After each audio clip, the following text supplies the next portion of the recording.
Hey there, European history students. We're back today with our essential question number 4 for period 1. We're over halfway through, so let's not waste any time and let's get into it. So, how did capitalist structures combine with earlier structures in Europe to shape economic life during the 16th and 17th century? So, this episode, we're talking about the years 1500 to 1699. So, let's clear something up and let's talk about what capitalism is. So, capitalism is an economic and political structure that has to do with the privatization of goods and services, in that you are producing privately and you're buying privately instead of producing through the state and buying through the state.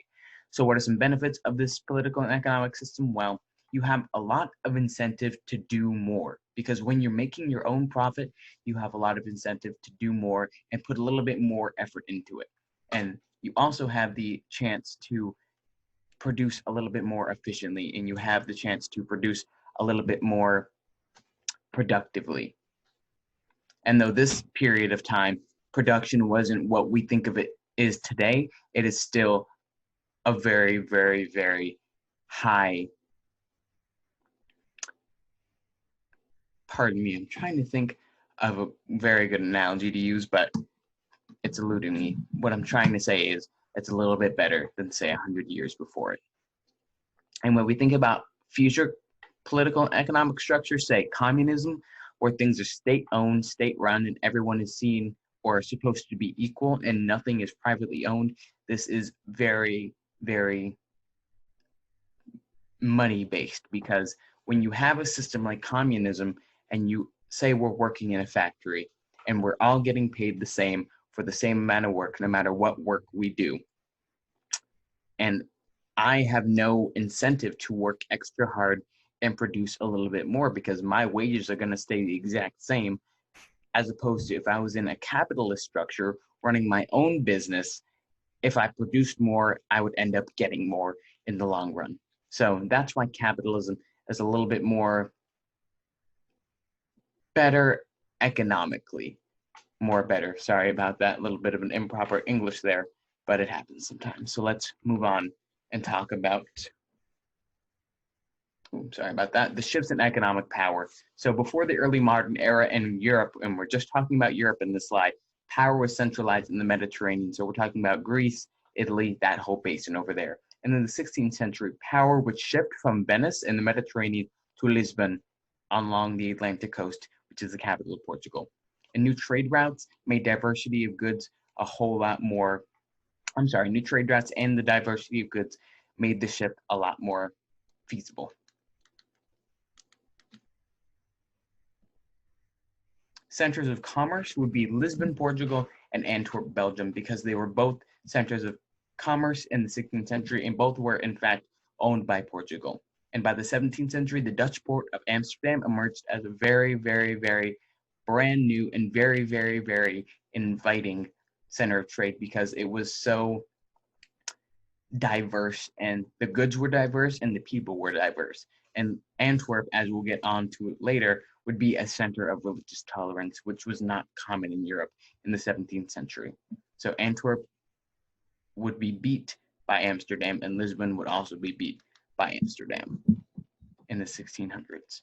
So shifts of power on the global stage. Before the 15th century, trade was centralized in Europe, with China being the world economic leader, because China housed the Silk Road, and all the Silk Road went through China at some point.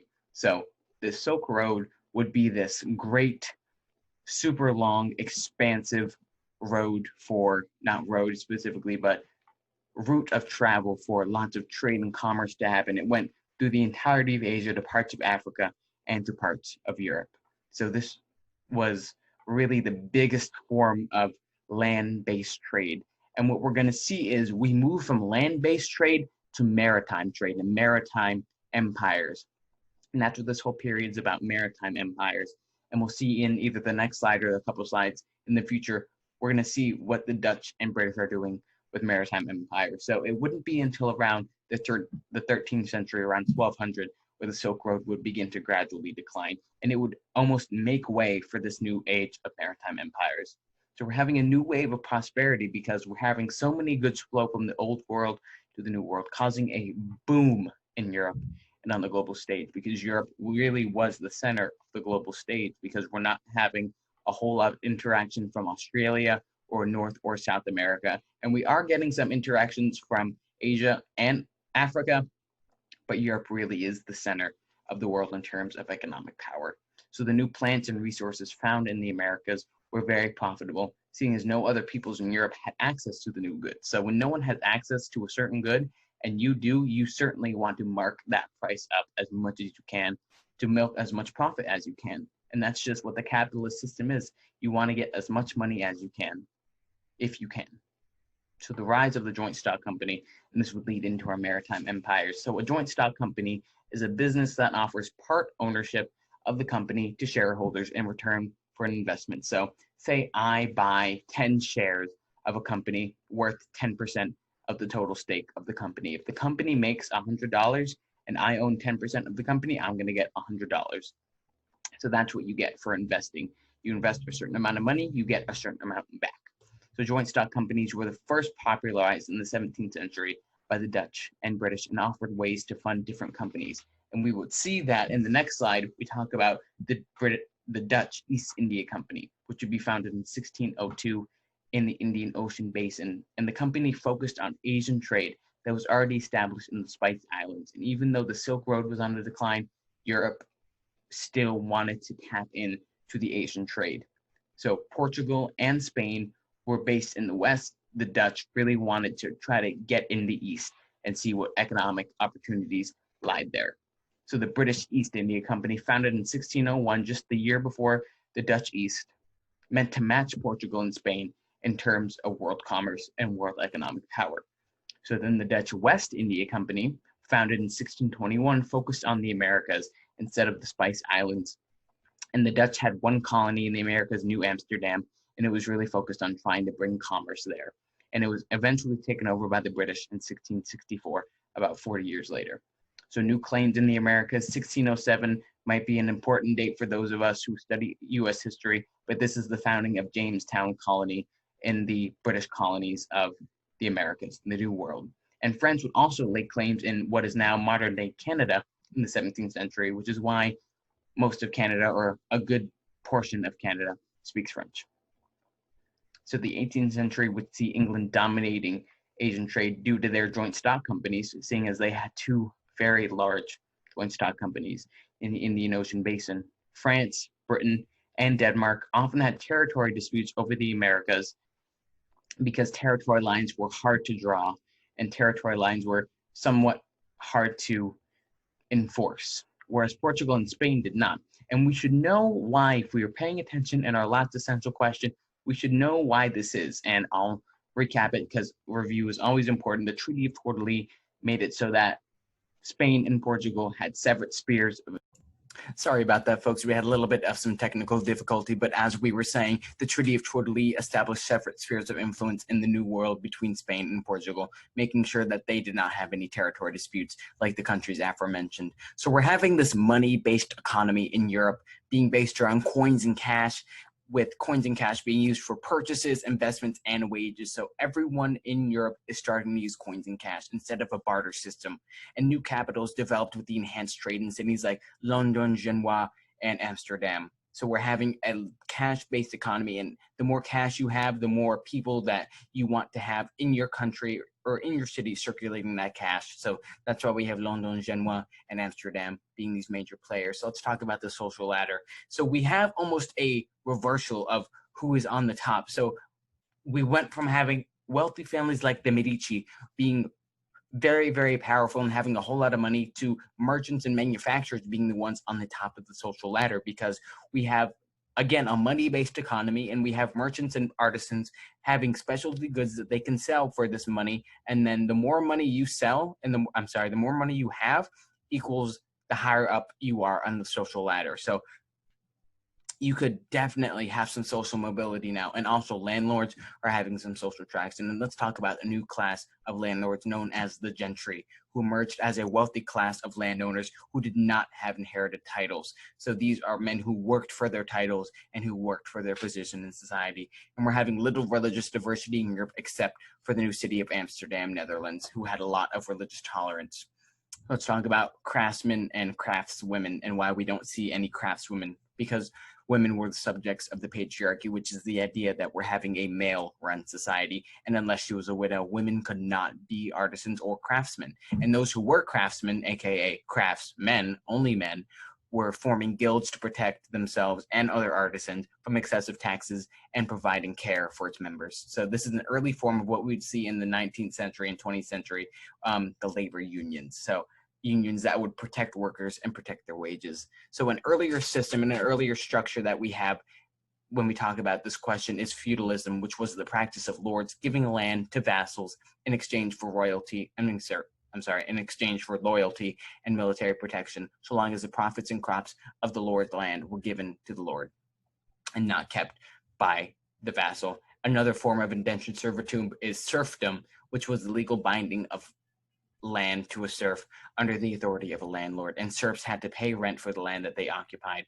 Serfdom in the 16th century was not very popular in the western side of Europe, so we're thinking Spain and Portugal, because we have plantations on the New World being popularized and making it not necessary to have serfdom because you're having other slaves produce your goods. So serfdom was popular in the Baltic area and in the Slavic area, what we know now as Eastern Europe.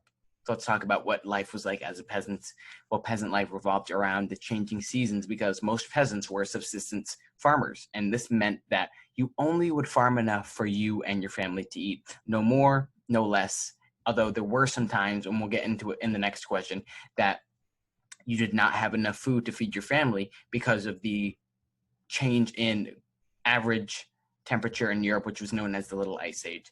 So again, peasants also revolted against the state in France and England in the 14th century when nobility forced the enclosure movement, which was the division of communal lands, fields, and meadows, as long as pastures, into land titles that you could buy. Peasants would burn nobility homes and murder upper-class people and their families because they were so upset about this enclosure movement. These revolts were suppressed by the state and by the state military and led peasants to having a limited role in society with a little bit less social mobility than someone else. So a religious peasant revolt, we roll back our lens and we rewind time to the Protestant Reformation, even though it's still in the 15th and 16th century. We're going to roll back a little bit and talk about how Martin Luther had a negative effect on the people. So in 1524, after the word of Martin Luther reached the German states, which were not collectively under Germany, they were a collective of Germanic states unified under one geographic area. So they were not unified yet. They would not be unified until around the 19th century with Otto von Bismarck, who is a very, very, very productive and efficient leader. We'll see when we get to period 3. Using the teachings of Luther as a basis for the revolt, the German peasants began a rebellion that lasted until 1525, and they would later be defeated by the state, and Luther would denounce their rebellion as an interpretation of his teachings.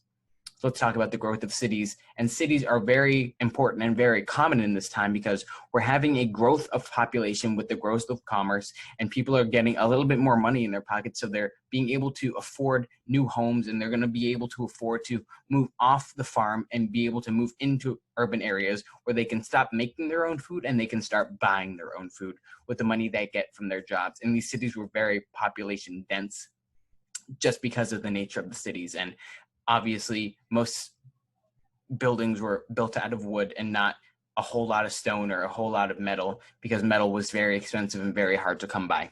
So this led to some disasters, one of which being agricultural commodities like wheat began to become expensive and peasants began to not be able to afford basic foods.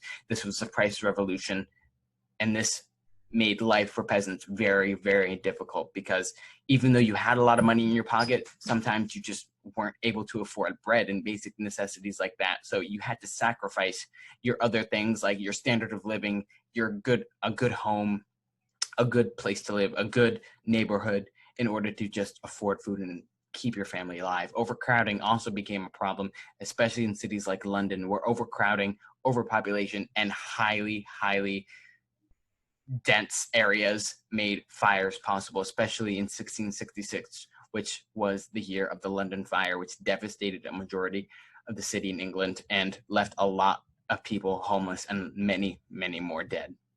So let's talk about some good side of the cities that we see in Europe. Amsterdam, as we talked about before, was a place of religious tolerance and was also just a well-managed city with proper distancings between homes and population distribution that was a little bit more even. Amsterdam was also a place of religious freedom, which made it a place for many people to immigrate because it was so welcoming and so tolerant of many different ideologies. The city of Amsterdam was highly prosperous for the Dutch and led to a very active Dutch economy. So let's talk about what it was like to be a poor person. Charity was common for religious institutions, but the city life made it so hard to get charities to actually help the poor people because we're having such a high density and a high population of poor people that can't afford to live by themselves and can't afford to get a home, can't afford food, so they rely on charity services. And after too many people start to come to the city, there are too many poor people, you start to not be able to adequately help everyone. So charities could not help all of the impoverished peoples in Europe, and beggars were common. So if you did not have money, you wanted to try to get it from someone else who did. So beggars were common and often removed from cities and towns because they were seen as public threats. They were seen as gross. They were seen as subhuman because they didn't have money, and they were obviously not able to keep themselves clean. So that led to a lot of discrimination, and laws began to be put in place to protect private life, with strict codes being put on beggars, the homeless, and the poor. So let's dial this back to our question, and let's see if we answered it. Let's see if we can answer this essential question for this week, and then end this video, and you can go on with your day. So how did capitalism combine with early structures to shape economic life in the 16th and 17th century? Well, we're talking about the earlier structures being subsistence agriculture, which is, again, the idea that you only produce enough for your family, and you produce little to no more. We're talking about feudalism. We're talking about the idea of indentured servitude. So you're binding a serf to a land and you're paying a landlord rent, and you're giving your life to a lord if you're a vassal in the feudal system, and they will give you military protection. So we're talking about those earlier structures. And then we're talking about the idea of capitalism. So the privatization of some companies and the privatization of just the economy. And this makes life a whole lot more beneficial, especially if you're a business owner, because you have the incentive to put extra work in to get extra money out.